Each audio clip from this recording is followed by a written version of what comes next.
आज 15 अप्रिल मेरो जन्मदिन हो र यो जन्मदिनको शुभ अवसरमा सबैभन्दा पहिला म मेरो ईश्वरलाई धन्यवाद दिन्छु अनि मेरी आमालाई, जसको म स्मरण गर्दछु।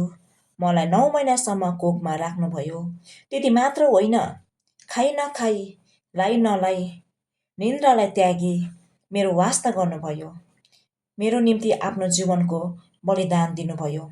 साथै मेरो प्यारो जीवनसाथी, आमाको पछि मेरो जीवनसाथी, जसलाई म सामाजिक सञ्जालमा मिस्टर माइला भनेर म पुकार्ने गर्दछु, उहाँलाई पनि धेरै धन्यवाद दिन्छु।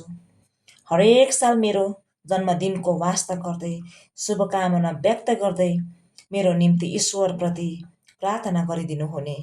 त्यसपछि अति प्रिय मेरो भतिजेनी प्रतिमा, रुथ अनि ज्वाइँ विशाल, साथै यी दुई सानो नानीहरूलाई पनि म धन्यवाद दिन्छु। अनि आज मेरो जन्मदिनमा उहाँहरू आइपुग्नु भयो अनि मेरो निम्ति शुभकामना व्यक्त गर्नुभयो।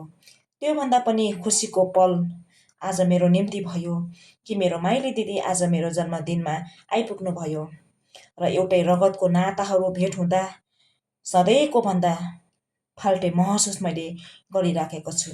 सधैँभन्दा अलग्गै मैले अनुभव गरिराखेको छु र म धेरै सम्झना गरिराखेको छु मेरो प्राणप्रिय, मेरो मुटुको टुक्रा, मेरो दुई छोराहरूलाई, जसको नाम आर्नोन अनि रेनोन, जसलाई म धेरै मेरो जन्मदिनमा सम्झना गरिराखेको छु। समय र परिस्थितिको कारण हामी अलग अलग भए तापनि माया र आशीर्वाद सधैँ धेरै धेरै छ है म आमाबाट। र मेरो फेसबुकको मित्रहरूलाई पनि धेरै धन्यवाद दिँदछु। जन्मदिनको शुभकामनाको निम्ति आभार व्यक्त गर्दछु। म प्रति तपाईँहरूले लाइक र कमेन्ट गरिदिनु भएको छ अनि मलाई आशीर्वाद दिनुभएको छ। म एकदमै धेरै तपाईँहरूप्रति म आभारी छु र सधैँ नै मलाई यसरी नै मेरो फेसबुकका मित्रहरूले पनि माया गरिदिनुहोस्। आज मलाई एउटा सक्षम व्यक्ति बनाउनुहोस्, म यही कुरा भन्न चाहन्छु।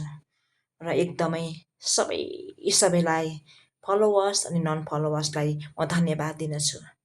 यहाँनिर हेर्नुहोस् त, मेरो निम्ति केक तयारी गरेको छ, केही मिठाईहरू तयारी गरिएको छ अनि मेरो निम्ति आज मेरो ज्वाइँले मलाई एउटा प्लान्ट दिनुभएको छ है, जुन प्लान्टको नाम हो क्याथेलिया प्लान्ट भनेर यहाँनिर भनिन्दछ।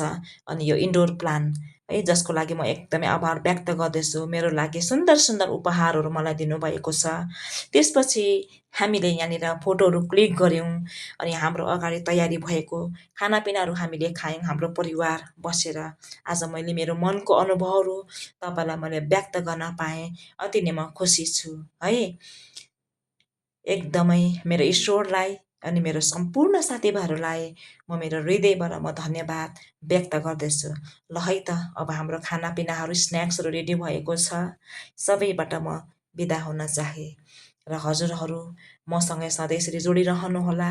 यस्तै नयाँ भिडियोहरूको लागि लाइक, कमेन्ट अनि सेयर गरेर मलाई सधैँ साथ दिनुहुन्छ भनेर मेरो पूर्ण आशा छ। यहाँनिर सुन्दर उपहारको साथ